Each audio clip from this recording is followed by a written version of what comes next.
Hi, my name's Lisa.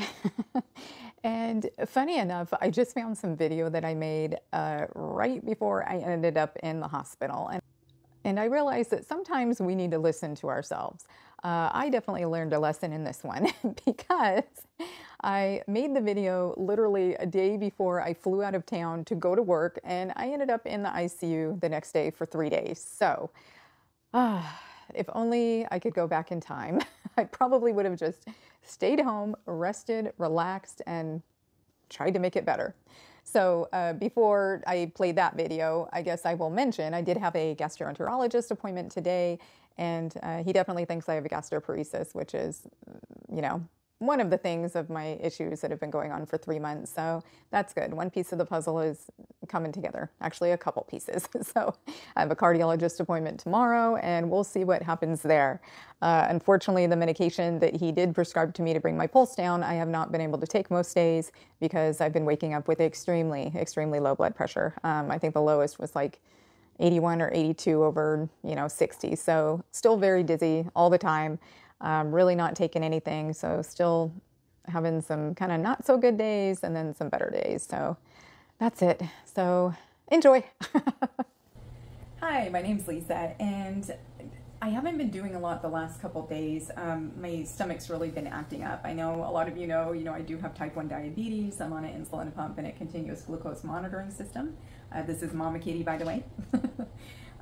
But the last, I think 4 out of 7 nights, I haven't been eating a ton because when I do eat, I end up getting real nauseated later at night, and it's like my stomach is just not emptying, like the food is not digesting, and then it sits there and it just kind of rots, and then very, very nauseated, and then I end up throwing up, usually several times. So it just hasn't been a very fun week. And I leave this weekend to go work out of state, and I do have to work 6 shifts. I'm a registered nurse, so they're long shifts, 13 hours with driving approximately.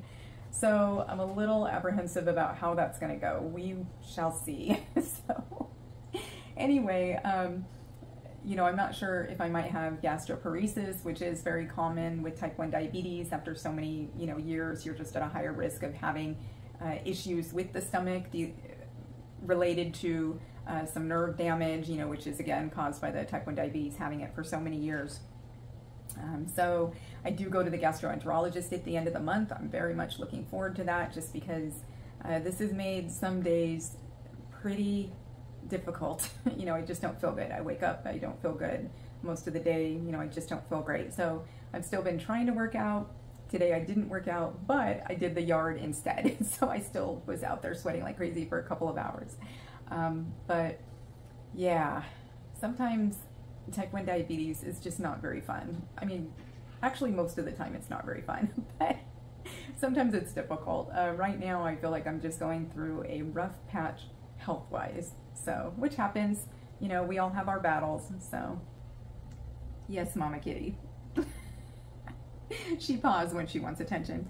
So yeah, when the problem happens, when I get nauseated, it's always several hours after I eat, which is kind of what is leading me to believe that I am probably just having some issues with delayed gastric emptying.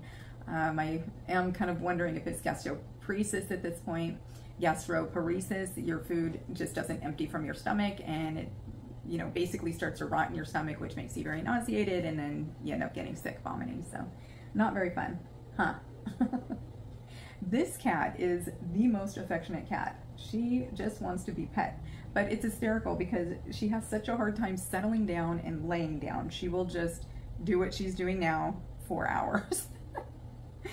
Oh, if you laid down, it would be easier to just sit and pet you for a long time. And sometimes her little claws kind of hurt when she's clawing.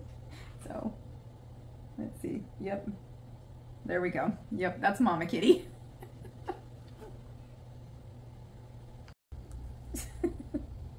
She practically pets herself. Ouch. That's it. I wish you all health and happiness, and thanks for listening.